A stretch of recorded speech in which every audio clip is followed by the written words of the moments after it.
Well, we're back at it again.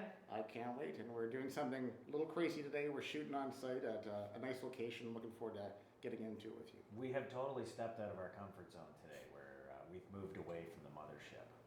Which is good. Sometimes you gotta try new things, right? This is great. Yeah, and on that theme, on trying new things, our guest that we have with us today is an alchemist by trade. I kind of Someone like that is creating a magical experience. That's right. I hate to interrupt, that we would but taste. it's Chief Alchemist. Yeah. Oh, Chief. Yeah. Sorry, let's just get the title correct. Okay, it's Yes. kind of a big deal. Yeah. I know. Yeah. Do you have a C? Yeah, definitely. You do have a C? Yeah. Okay, Yeah. well, that's good. That's very good. So I guess we might as well get right into it. Like, we have somebody with us that is a holder of the cocktail codex. The Obi-Wan of mixology. Whoa, yeah. Right? Like, this is what we're dealing with today. We're dealing with somebody that knows how to provide you with a wonderful, explosive experience in your mouth. Wow, we're setting the bar high. Wow, that is now. quite This the is big. visual there. Wow. Easy, Tigers. Yeah. Easy. Yeah. You really went off on a tangent Yeah. on me there. So we have, somebody that's been mixing drinks, creating crafted cocktails in excess of over a decade. Yeah. We've been doing craft cocktail and soda mixes for well over a decade now. Yeah. Well over a decade. Might even have had a stint on Dragon's Den, from what I understand. Small space there they made Small available. space, Yeah. Had an appearance there. Married. With a couple children, teenager and one that's exited teenagehood. Yeah. So you still have most of your hair, so that's good. So far, yeah. This is good. And we have a company name that was started through what one might say would be an unimaginable transition in life that was challenged. And we have something, that you have turned to that is actually, you've created your company, Split Tree Cocktails, around it. And I want to welcome you to the show, Steve Morrier. Well, thank you for having me. We are happy to have you here. I'm super excited. This is great. So, why don't you tell us how you even came up with the name? Well, so years ago, I was actually working for a microbrewery, and I was on a delivery to Dunrobin, and I was passing through one of the many fields, and just off to my left was this huge tree, split right down the middle. It sort of had this haunted vibe to it, and I don't know why, it just sort of stuck with me. Upon returning in the spring to do another delivery to the area, this tree was full bloom, all covered in leaves, very, very much alive. I had assumed it had been dead. It was this sad little thing in the field, but instead it was this magnificent, awesome looking tree, and I don't know why, it just resonated with me. And there was just something about it, we've written something off, it looks like it's got no future, no life, and here it is, defying the odds and sort of blooming and taking advantage of what it can. And for whatever reason, like I said, it resonated with me, and I just thought to myself, because I was in the process of thinking of starting a company, I'm going to make that as part of my company. That image, that story behind it. Yeah. Just the resilience of it, the natural nature, the nature of it. It stuck with me, and I said that's going to be part of my company. Somehow. It's a fantastic logo. So did you actually have an original picture of that tree? I do have the original picture of the tree. It's actually still on the website under the About Us page, but the logo has gone through several iterations. It started off with a very haunted, kind of creepy look, and a lot of the feedback I got was, well, unless you're only selling at Halloween, you may want to make this a little more palatable. So then we sort of brought in some of the more, the natural aspects of it, and the green and the vibrancy of it, and that's sort of where we came up with our current logo. And then we incorporated the cocktail spoon, and that's sort of the logo we've stuck with for the last few years. So when you share that story with your clients, it must resonate with a lot of people. I think so. I always think it's corny telling it, but I mean, for some reason it resonated with me, so it's going to resonate with other people. So, I do feel that it's got something that people can connect with, that they understand. When you see something that you've sort of written off, don't judge a book by its cover sort of thing, and then you sort of see it striving and succeeding against the odds kind of thing. And if it's not going well, then just pour yourself a nice drink. Like That's at the end right. of the day, You can always move on there's from a great something. Yeah, story here. absolutely. But hey, if things just get tough, we'll make a nice cocktail. Absolutely. Yeah. So how do you go from brewery rep to mixing drinks to, you know what, I'm going to take the plunge and Yeah. I'm going to start up a business that's just built on mixing drinks? 100% naivete. Yeah, no idea what I was doing, no idea what I was getting into. No, not entirely. So when I was delivering beer, that was just at the cusp of the craft brewing industry in Ottawa. There was only 2 breweries doing it. Everything else was the big boys. And I noticed there was this niche. There was no distilleries. There was no artisanal distilleries. And I thought, I think I'm going to look into that. I want to open a distillery because, I mean, I love whiskey, I love gin, I love most spirits. Started looking into that, and just in Ontario, the regulations are just so onerous and so difficult, so many obstacles, so many hurdles. I thought, I don't know how anyone can make any money at this. But in doing that research, I stumbled across a tonic recipe. And I had no idea you can make your own tonic. I thought, for whatever reason, I just assumed tonic was something you had to buy. But I stumbled across this recipe, started making a bunch of variations of my own tonic. People started to say, this is really good. So then I had a big cocktail party. I numbered all my tonics. 1 through 6. Tonic number 3 was the hands down winner by unanimous decision. And someone just happened to say, you know, you really should sell this. I thought, oh, and I took it to a little tiny craft fair. Back in the day, there was craft fairs popping up everywhere. Took it to a little one and promptly sold out. And I thought, oh, I might be onto something. And so I said, you know what? I'm only working part-time in the brewing industry. I'm gonna just dive in and see what I can make of this. And you know, as they say, the rest is history. I started going to more craft fairs. I started upping my production, finding new locations, new products to sell, and it just sort of snowballed from there. And it's just smooth sailing since then. what's that? Just smooth sailing. Yeah, it's just no hurdles at all, no mistakes. I didn't make any errors. I mean, if I could write the book. No, it was really just trial and error and trying not to overextend myself, so that any sort of decision I made wasn't catastrophic, didn't bankrupt me, didn't fold the company. So I was very, I guess, organic in my growth and frugal in my decisions. And I would be remiss if I didn't mention that I also had a wife who had a full-time, very stable job that allowed me to sort of grow as I needed to. I mean, it's not everyone can just sort of start making nothing for several years and then wait for it to finally take off. So I was in a very lucky position to have a very supportive partner who allowed that to happen.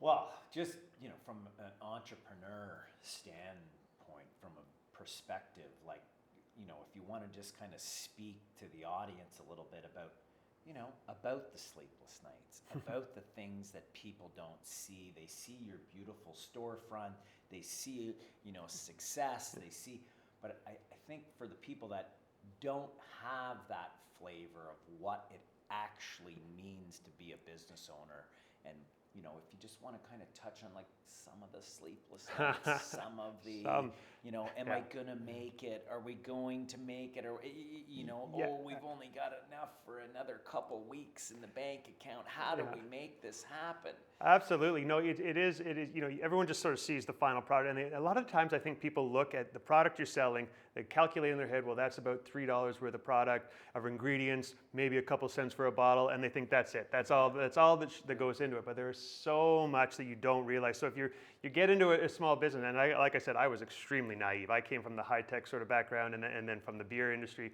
I was extremely naive of what is involved. Oh my goodness. Like, you've got accounting to deal with, you've got insurance to deal with, you've got lawyers to deal with, you've got supply chains to deal with, and suddenly all that fun stuff in the kitchen, making and squeezing stuff and having a great cocktail, that goes on the back burner, right? All of a sudden you've got to focus on the business side of things, and if you don't really have the experience, which I didn't, it can be overwhelming at times. But like I said, I just approached it always with, whatever decision I make moving forward, it's got to be, if I completely screw it up, it can't be catastrophic. Right. So that was sort of how I approached everything. Do I want to expand into this line? Do I want to move over here? Okay, it's going to cost me this amount of dollars. Is that going to be catastrophic? And if it wasn't going to be catastrophic, then I would give it a try. And sometimes it was a mistake, and sometimes it worked out great. So even when you plan it well like that, I think there's always risk. For every it has to be, yeah. Otherwise, you're not going to grow. 100%, and that's what the business owners, you know, they put a lot of time into that. and that's your reward. Yeah. But I think a lot of people think, oh wow, that's a good idea. It would just smooth sailing. But it's not quite like that. Yeah. For anyone, No. like for every business owner we speak to, it's always lots of hurdles and challenges. And it's just the time too. It's so time consuming to figure stuff out on your own and to make mistakes on your own. And there's a lot of resources out there that you can tap into. And I got to say, the entrepreneur community in Ottawa is phenomenal. They're always trying to help you. So if you reach out to anybody, even if they're completely different business, you know that they're an entrepreneur and they've been doing it by themselves, you reach out to them and they're more than willing to help you. And they'll try and make sure you don't make the same mistakes that they did, kind of thing. So in the early days, I think everyone's been in the position where at least once in their life they've thought, geez, if I have a great idea, I'd love to get this started if only I had the means. People watch things like Dragon's Den, and Corey mentioned it earlier. How important was that to you at the starting of this idea? Like, did that get you rolling a little bit, or how was that experience? I think so. I mean, the only reason I even applied to be on the Dragon's Den was because I had no experience. So I said, I've got to get used to pitching my idea, to pitching my business to complete strangers. And I thought, what better format than these multimillionaires, right? So I just happened to see a poster in Ottawa saying, auditions for Dragon's Den. And I thought, well, let's go. I'm only a couple months old. I have a couple of sort of rinky-dink labels and a couple flavors. And I went down to the audition and just did my pitch. And the producer ended up taking all of my mixes home with her. So I thought, well, that's got to be a good sign. You know what I mean? So then a couple weeks later, they called me back and said, would you like to come to Toronto and do the real thing? And perfect. So I scrambled between the audition to the filming to get a brighter label, to get my product sort of in line. And that was the whole point, was just to get used to talking to people about my business idea. And because if you can't say it to someone with a straight face, then you probably don't have a good business, right? Like, you've got to be able to get it off your chest, make it concise and clear. They call it the elevator pitch. This is it, up and down. And 60 seconds. 60 seconds, yeah, to get the whole concept out and to make it clear and concise. Yeah. And so what was coming out of Dragon's Den, what was your experience from that? Like, what did you gain from perspective? And number two, which personality did you connect with the most? Yeah, I mean, I guess the biggest sort of thing I gained was just the experience of actually talking to people, in a position of power and financial stability, I guess. Also free marketing, right? Like, you can't beat national marketing for free on your very first month of your operation, right? So it was phenomenal. Kind of expensive to do that. Yeah, totally. Like, so it was a big windfall, and it just gave you that cachet, and it gave you a talking point as well. Like, this product has already been approved. I had 3 offers when I was on the Den. The only other 2 didn't offer because they just weren't in that space and just said it's a wonderful product. I don't have anything to offer. Other than that, it was that free publicity is just phenomenal, right? And it gives you years and years of talking points. I mean, like 8 or 9 years later, I can still bring it up and be like, okay, yeah, like, and, yeah. So I always say I'm the worst self-promoter, but that one helped me. So there must have been a little bit of euphoria that went along with it, where suddenly you think, oh wow, I'm on this. Yeah. It's just going to be gangbusters after this. Totally. And I got to say, that was sort of a bit of a letdown. You think, oh, I've made it. I'm on the show. It's going to be a free ride from now on. Go get my Porsche. Yeah, I'm going to go buy my Porsche. But I got to say, it's quite a bit of smoke and mirrors. And let's just say that people who are super successful business people are not always philanthropists, and they were not in it to help the little guy. They were in it to show off their powers and their success rates, and and you learn that the hard way, right? And one of the things I also learned that I thought was the most important lesson for me was, now I'm dealing with somebody outside, and now I'm answering to somebody again, and now I'm writing reports for somebody else, and I'm answering all their questions and jumping through hoops and hurdles for them because they're an investor. I thought this was the exact opposite reason of why I got into working for myself. I don't want to be on someone else's schedule. I don't want to be answering questions that I don't want to answer. You know what I mean? So it was a great lesson. So the whole thing has come and gone. So I'm independent again, and but I was one of the few people who actually did sign a contract and actually did give it a good solid try, and it just didn't work out. The unfortunate thing was, I signed with Manjeet Minhas, who is in the liquor industry, but the reality is my product is a grocery product because it's non-alcoholic, right? So the 2 industries actually didn't know each other that well. So any of the influence the Minhases thought they had in the industry, they didn't really have. They would call up these grocery chains and they'd be like, we don't know who you are. What are you talking about? You'll have to go through the regular channel. So it didn't quite work out, and I think that's sort of why it went to the wayside. But like I said, I'm happy to be independent again and not answering to anybody. What's the one takeaway you'd have from that experience? And if you kind of drilled it down to one, is it just that it's now more focused? It's like, okay, I needed that, or I thought I needed that, but now that we've stepped away from this, here we are now in your beautiful store and storefront. Now we just have more focus on what you want, your goals, as opposed to having to lean on someone else. Is that? Yeah, I think that's a fair point. It's true, because if someone is giving you money, then you've got to take their direction as well, right? And our vision, let's just say, did not really coincide at all. They wanted to go one way, and I was like, no, that's so against my branding. That's not what I want to do. And so we came to head a few times, and it's like, that was my biggest takeaway. Is like, you've got to stay true to your vision. If you compromise it for somebody else who's putting a little pressure on you, then you're no different than everything else on the market. And that was sort of my whole mantra, was like, anybody can do what I do. They just can't do it the same way unless they really want to, unless they really put in the effort. Like, we deal with whole, fresh ingredients. We're not buying, concentrates. We're not buying artificial flavors. We're buying skids of lemons, skids of limes, and we're pressing them fresh, and we're making our products that way. And we're taking whole rhubarb, we're taking whole flowers and elderflowers and that kind of stuff, and lavender, and that's what makes our product different, is that it's real, all-natural ingredients, starting from the whole ingredient, as opposed to an artificial flavor, an artificial ingredient, a sweetener, and whatever, you name it. We don't put any of that stuff in it. You can taste it in the product, right? That's great. And how far-reaching are you now on the grocery store shelves? Yeah, so I have national distribution right now. I have a wonderful distributor actually based out of Ottawa. Am I allowed to say people's names? Oh, I hope so. Yeah, Dovetail Collections is based in Ottawa. They are a phenomenal distributor. They deal primarily with smaller businesses, and they understand small businesses. I've dealt with some distribution into some of the bigger chains, like the Loblawses and the Metros of the world and whatever, and it's a nightmare for a small business to accommodate all their demands. And it is crazy for a small business, the hoops and hurdles you have to jump through, the listing fees and all this other crazy stuff. Dovetail is none of that. They take your product, they promote your product, they pay you on time.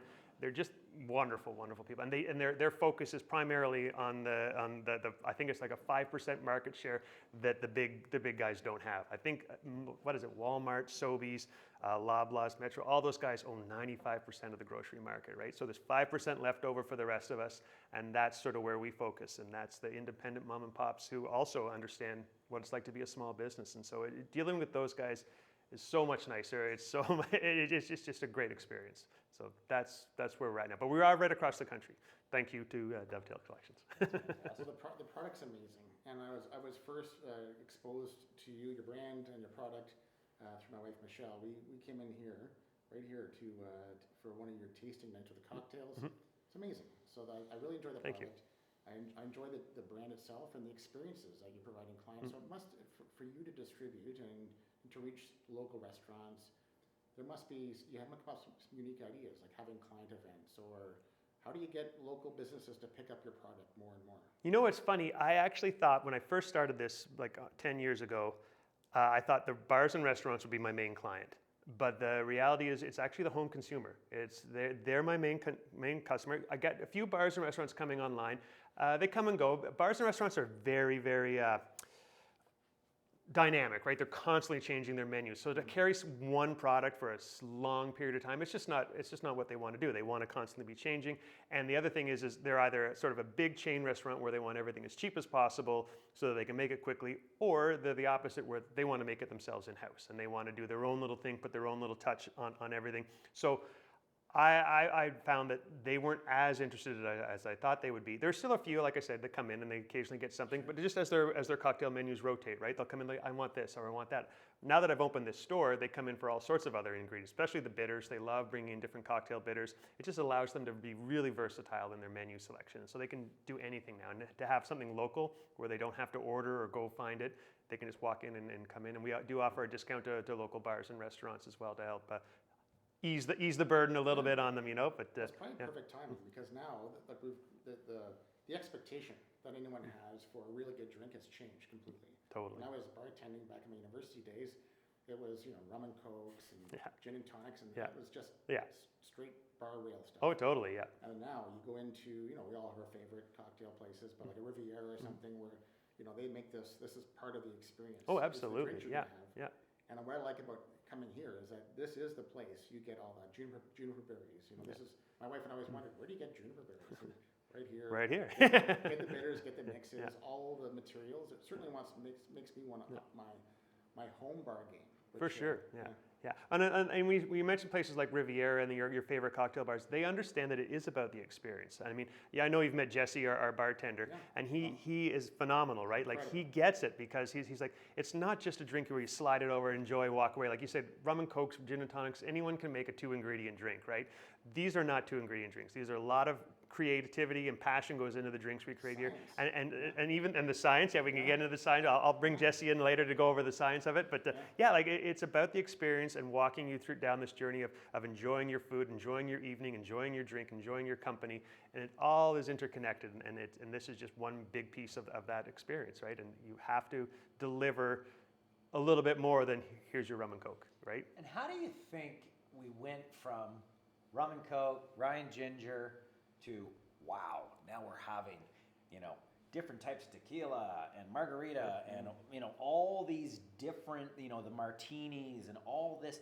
What do you think changed where now it's an art, it's an experience? Like what drove that? Well, there was a big push, and the name, as soon as you asked me that, the guy's name came into my head and immediately slipped out of my head. But there was a guy who invented the Cosmo, and he was the pioneer behind bringing back the craft cocktail. So it used to be, you used to get a whiskey sour that was powdered sour mix, and you could get the grains and the grits in your, it was terrible stuff, right? I'm so hungover. Yeah, exactly. Just sugar and artificial crap, right? And so the guy's name, I want to say Jeff somebody, it's good. I can look it up later. But anyway, he pretty much, we'll go with that. Yeah, he'll appreciate that. But he really brought back the craft cocktail. And then you know what actually currently really helped the craft cocktail was, unfortunately, COVID.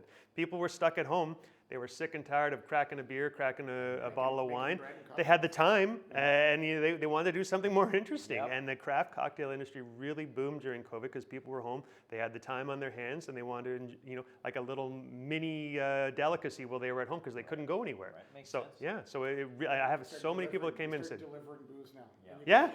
Yeah, I mean, one of the few good things that came out of COVID was they were relaxed a little bit of the liquor laws where you could do home delivery and you could do takeout of bottles and things, and so. And what's your number one drink? What's your favorite? My favorite drink is a variation of the old fashioned for sure. Let's discuss, because I'm definitely a connoisseur of the old fashioned, and I have a few issues at some places that I go to. Mainly.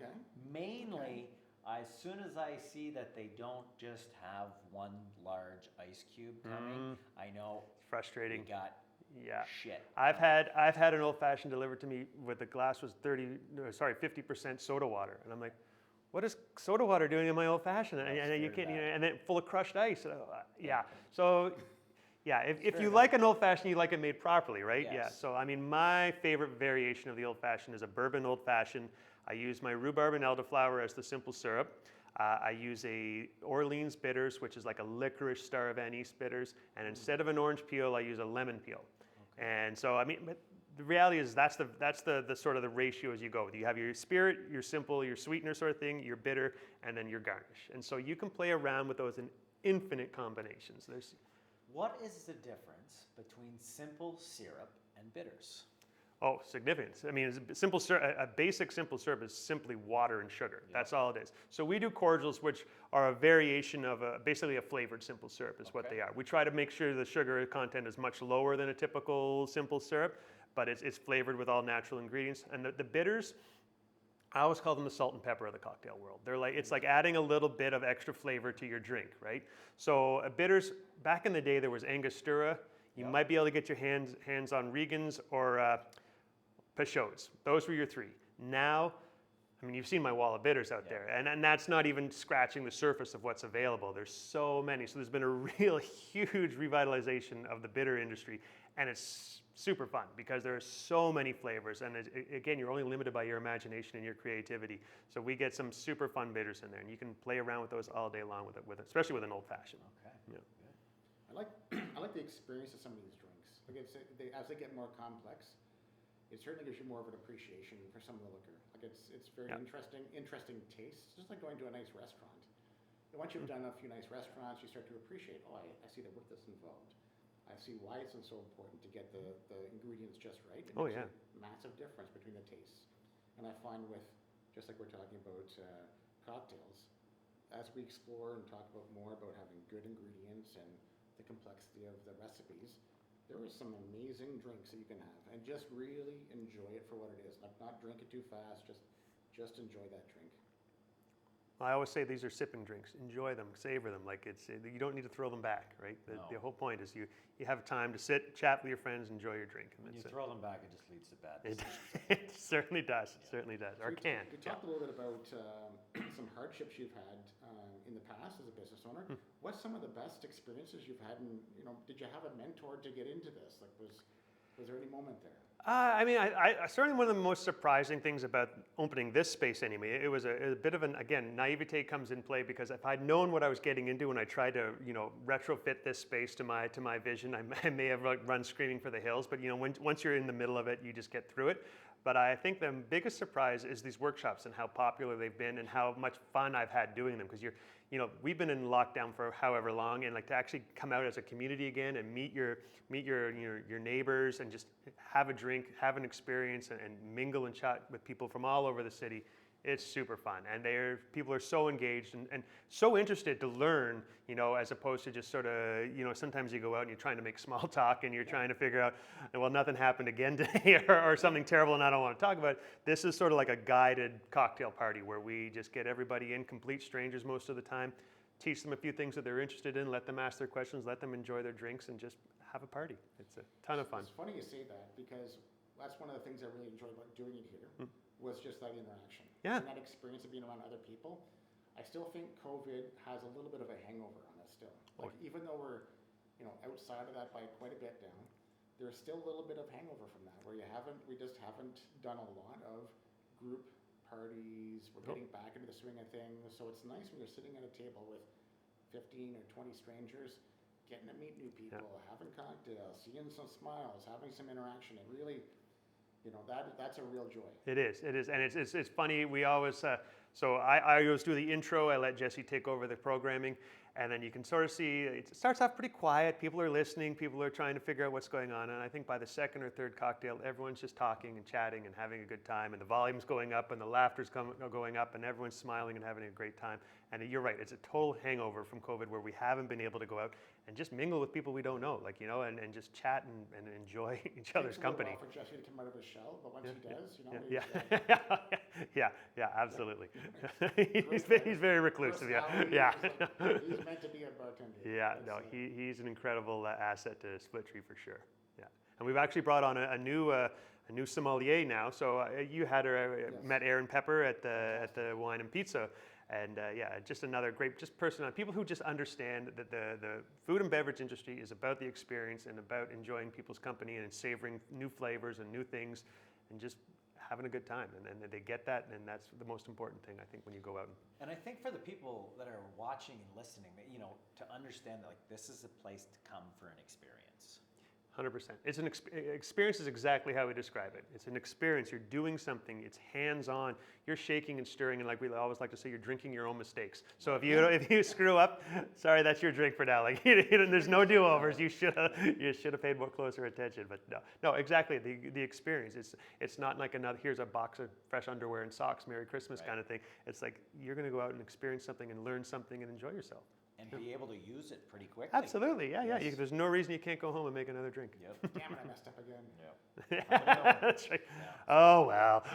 How involved has your family played a part in this? As you've experimented and grown, and then, you lean on your spouse a little bit to say, hey, what do you think of this, and what do you think of that? Absolutely. My wife has always been a guinea pig for many of my concoctions, as have my neighbors. So, because I don't know, I always worry about my palate in the sense that if I'm hungry enough or thirsty enough, I'll drink and eat anything. You know what I mean? Sure. So I'm always like, can I trust my palate? I think this tastes great, but I better get a second opinion. And you can always count on your spouse and your close friends to give you an honest opinion. Because you're not going to hit a home run every time, right? And I don't want someone saying, that's great, Steve. You know what I mean? Yeah. Maybe a little less of that next time. Yeah, exactly. Maybe try something different. Yeah, exactly. So true. Yeah. So So what's next for you? Like when you look at your brand, clearly what you're building right now has been spectacular. Where do you see this going in the next, 2, 3, 4 years? I think we still have a lot to do with building up awareness that we're here.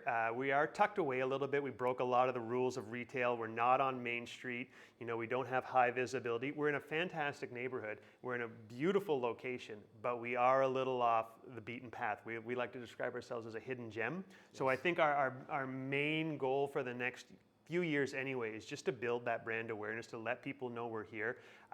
We're doing that.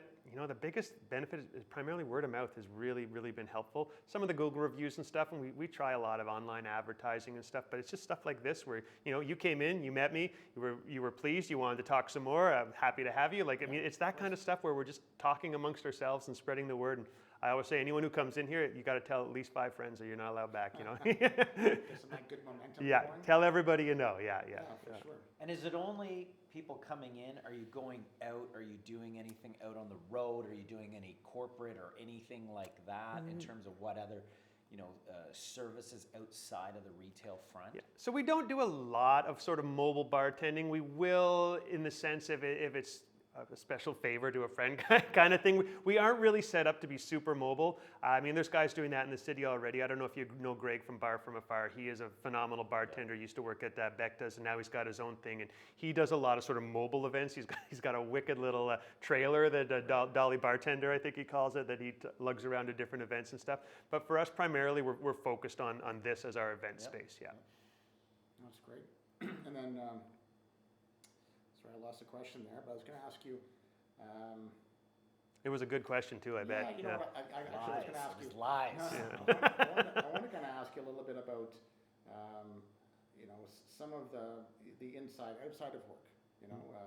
What are some of the goals for you personally? Like, what do you see yourself doing outside of your workspace? Yeah, I would love. It's a bit early because we just opened this space. I said like not even a year ago, so I've got some time still left to put in some to get it where I want it. But ideally, I'd be able to get this set up so that I could have a few more days off. Right now, I get Monday off, and that's it. So it's like, and even then Monday, I'm not really off. I'm just not here. You know what I mean? I'm still working, answering emails, and making calls and stuff, catching up on all my bookkeeping and all that fun stuff. But I think ideally, when I can get this into a place where, I can hold a workshop or whatever and I don't have to be here, then I'll be. I can already do that, but I'm still in my brain.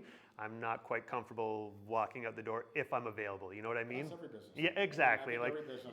It's my baby, and I want to be there just in case. Think about it 24/7. Yeah. Weekends, Yeah. evenings. Oh yeah. Snacks. 3 a.m. when you wake up. Oh my God, I forgot this. So Yeah. you didn't just check your cell phone, did you? Yeah. No. I'm not answering emails. Yeah. So how do you maintain that kind of pacing? Like, is there things? Is it fitness? Is it mindfulness? Like, what do you do? What does Steve do to generate that ongoing energy that's required to? Can't say it on camera. Oh. Well, I don't know. I just recently turned 50, so I always say this is part of my midlife crisis. So I went and bought myself a 50-year-old motorcycle. Oh, nice. And so that's what I do. And it's a little bit harder now that the weather's turning, but to get out on the road and just go whipping around the parkways and stuff and just take your mind off everything, that's really helpful. And I've been trying, and sort of with limited success, to do a little bit of exercises in the morning and just sort of make some space to make sure that I'm taking care of myself, as opposed to just not eating properly and constantly focusing on every little aspect of the business. You have to carve out a little space for yourself. It's unsustainable to, to go 24/7. Even still, there's days you're just filled with anxiety and you're like, what have I done, or what do I need to do, and I can't keep it all straight. But my lovely wife gave me some very, very good advice. Was just get a book. Every time an idea comes up that you need to do, write it down and check it off as soon as you've done it. So I started doing that, but again, with limited success. I often forget where I put my book. If I could just find the damn thing, I could write it down. And I do find that is extremely helpful in limiting your anxiety and your stress, because you're like, here's my top 10 things I needed to do today. I got 7 of them off the list. Awesome. I'll carry these 3 over till tomorrow. Try again. And it's extremely helpful. Do you ever write your goals down? I was so funny. Like, you do your research and you're writing a business plan and all this stuff, and they always tell you, got to write your goals, you got to write your vision, so that way you can always go back to it. And I'm terrible for that. Like I would write it, and then I would never go back and revisit it, because I don't know. I feel like I'm kind of scattered, and in my head, I know what I want to do, and I should write it down, and I should revisit it. But for the most part, I'm flying by the seat of my pants some days more than others. Which is pretty normal for anybody in the early stages of a new business, right? Did I say 10 years though? Like, well, you know, yeah. but it does take time, Yeah. right? And I do find in any business, it's 7/24, 365, and the days just fly by. You never are sitting back. I wonder what I'll do today. Yeah. I wonder what I won't do today. Yeah, what will I What will I not ignore? accomplish? Yeah. I think is more where people need to focus, and I think people spend too much time, you know, shit, I didn't get this done today. No. Well, but you did get a bunch of other things done, Exactly, right? And it's, yeah. I think that's a really challenging thing for anybody in business, and so it's you're not alone No. in struggles. For sure. Any favorite books? You know what? Right now, I used to always pick, like, I love to read at night before I go to bed. I used to always pick, like, you know, Pulitzer Prize winning whatever, but now it's just stupid crime novels where I just trying to figure who got murdered, who tried to kill. I want brain dead mush that I'm just sort of plodding through, and I don't need any more beautifully written vocabulary and words I gotta look up now. Yeah. Paint me a picture. Yeah, totally. I will figure out who done it. Yeah. Oh, good. Yeah. That's fantastic. Well, that's good. Well, I really enjoyed an opportunity to come down here, Steve, and for you to be opening up with us about your past and where you're going and your brand. I'm excited to spend some more time here. Looking forward to it. I know my wife and I'll be coming down here a bit more to sit down, do some more cocktails. Yeah. And of course, we're going to spread the good word here. Oh, absolutely. It's a wonderful establishment. It's a great setup in terms of, you know, the format and what you're looking to do. It's excellent. And I'm most certainly looking to sampling some cocktails in the very near future. And we really appreciate you taking the time with us today, Steve. Well, thank you guys. I appreciate you coming down here and getting set up and doing this. It was a ton of fun. Like, I do appreciate you guys getting engaged and helping out, because one thing I will say, you know, a lot of people go on and on, especially the different levels of government, how much they support small business and how much they love small business. Yeah. They do very little for small business. You know what I mean? They make everything difficult. There's like, just setting up this thing with so many hoops and hurdles to jump through, and a lot of it duplicate and triplicate effort. Like, it's the same thing with a different level, different inspector, you know what I mean? So I do appreciate, you know, of course it's another small business helping out another small, and then that seems to be the way. We help each other out, you know, and I appreciate it. It's great to have you.